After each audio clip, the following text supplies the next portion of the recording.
Yo, what's good, everyone? Big Deke News is back. Been a few days for the content or anything. Big Deke News was going to give you guys the Steelers-Ravens final recap on Monday night because my schedule got flipped up. The podcast was in the morning. But also on Monday night is when the Damar Hamlin situation happened. So, yeah, I just didn't really want to put out any content because for me, I know probably for you guys too, like that was the thing that was on the top of our minds over these last few days. So I didn't think there was anything pressing that I needed to get out there in terms of content. Like that's really where the focus was, just hoping that he would get better and, you know, all of our thoughts and prayers with him, the family, and all that. And it does seem like all we've been getting is positive news up to this point. And just literally, I think it was like 10, 15 minutes ago, Rappaport tweeted out some really, really good news. Well, first we had something from the Bills. They said, per physicians caring for Damar Hamlin at the University of Cincinnati Medical Center, Damar has shown remarkable improvement over the past 24 hours. While still critically ill, he has demonstrated that he appears to be neurologically intact. His lungs continue to heal, and he is making steady progress. We are grateful for the love and support we've received. And then these are the Rappaport tweets. Bills Damar Hamlin opened his eyes last night and is responsive. Truly incredible. One thing that's very clear from speaking to those close to him, they're endlessly appreciative of the medical care given to Hamlin on the field immediately and then over the last 72 hours. Also, quote tweets that and says, Damar Hamlin has been gripping the hands of those close to him. Another very positive sign. So yeah, that is some great news right there.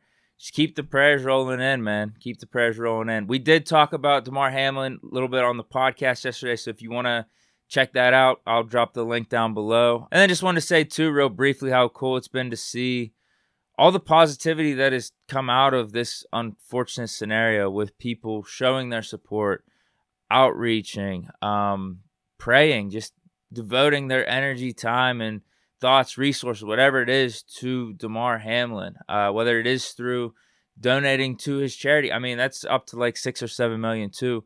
But also, as I mentioned, like people's just energy, thoughts, just doing what they can. I mean, obviously you have the medical professionals doing an incredible job, but you could even see it on TV, like the sports analysts, like Ryan Clark, or just the people that are talking about this, showing that they care. Like it's not fake. Like people really care, man. Not only that, the NFL teams, the league, sports leagues across America, sports leagues across the world, people across America, people across the world, just coming together, man. Coming together under supporting Damar Hamlin and just hoping and praying that he gets better. So keep the prayers rolling in, man. Keep the prayers rolling in. More and more positive news. Full recovery, and Damar, bro, just keep fighting. Everyone's got your back, man. Now going back to what I said at the beginning about a Steelers-Ravens recap, still haven't done one officially yet on Big Deke News. Now we're 3 or 4 days removed from the game. And we got some more recent news and stuff that popped up across the week that we got to get into at some point in this episode. So we got to be efficient with it if we do it. I'll put a 1-minute timer up. Let's get into the Steelers-Ravens recap. Start the clock. Kenny Pickett does it again. Back-to-back game-winning drives. This one is the Ravens on the road in prime time. No, it hits a little different. And to the degree of different where the GOAT even admitted to underestimating KP8. I severely, in my opinion, underestimated Kenny. And the guy Kenny threw the game-winning pass to, Najee Harris, it was intended for Najee Harris, not Steven Sims. Najee had perhaps his best game of his career. Him and Jalen Warren continue to look like one of the best 1-2 running back combos in the league. And then on defense, we brought the physicality that we lacked in the first matchup. Held the Ravens to only 120 yards on the ground. And you got to give the inside linebackers credit. No, not the guys you're thinking, Miles Jack and Devin Bush, but Robert Spillane and Mark Robinson. I'd say look to see more of 93 in the future. He had 7 tackles in just 26 snaps. Then you also had Minkah Fitzpatrick doing what he does, closing out the game. I feel like at this point, he needs a closer song, like the Mets closer pitcher every time he walks out at the end of the game. They play the song with the trumpets. That's what we need for Minkah. If the team is up, and there's only a couple minutes left in the game, and the defense has to go on the field, Play some type of song for Minka because he's about to close out the game. Also, the refs were terrible. They gave the Ravens free points before halftime because they made this bullshit penalty call on Cam Hayward. Najee Harris stole a Ravens fan's flag, and George Pickens did the Allen Iverson step over on this Ravens defender. Did I miss anything? And I'm wondering, did I get that all in under a minute? I won't know until I edit it. But who cares? Now that the fastest Big Deke news recap is out of the way, let's get into some of this more recent news that has dropped. Just yesterday, the Steelers brought in an interesting name for a workout. Former LSU tight end Thaddeus Moss. Why is this intriguing? Because of the name. Thaddeus Moss, he is Randy Moss's son, but also he was pretty good at LSU in his junior year.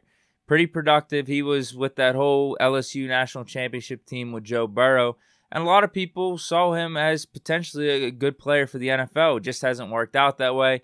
Ended up being undrafted, was with the Commanders for a little bit, also with the Bengals, but has never played one actual regular season snap just yet. Now, I don't know really what to make of this workout because I feel like we are kind of set at the tight end position. We got Muth, we got Gentry, and we got Connor Hayward. And just the fact that we're one game away from the regular season being over, so even if we signed him, it's not like he's doing anything. He'd probably just go right to practice squad. So that's why I wonder, are they thinking more offseason with this? Like bring him in for a workout and then maybe sign him for the offseason and get him into OTAs and all that type of stuff.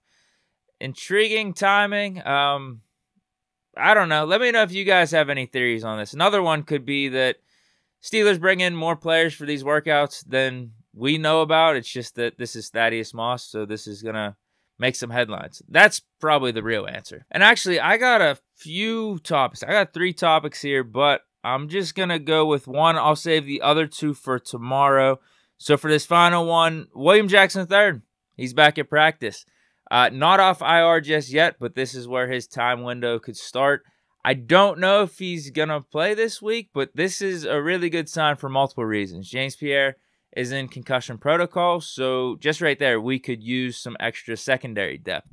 But also, with the Steelers on the brink of the playoffs here, this could be crazy good timing. You get a game with William Jackson III, Steelers win, the Bills win, and also the Jets beat the Dolphins. Boom, Steelers are in the wild card.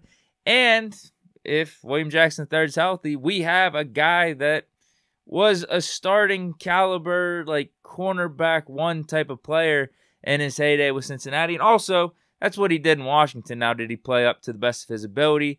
That's all debatable because remember when they released him, they were talking about the scheme fit and everything. Either way, William Jackson III is a talented player, and presuming we get some version of William Jackson III in his prime would be a very valuable asset for the Steelers if we do continue to advance. But that is it for this edition of Big Deke News. Let me know what you guys think about everything discussed here down in the comments. Keep the prayers up for Damar Hamlin. And yeah, just stay chilling. It is what? It's Thursday. The weekend's almost here. Stay chilling. Peace.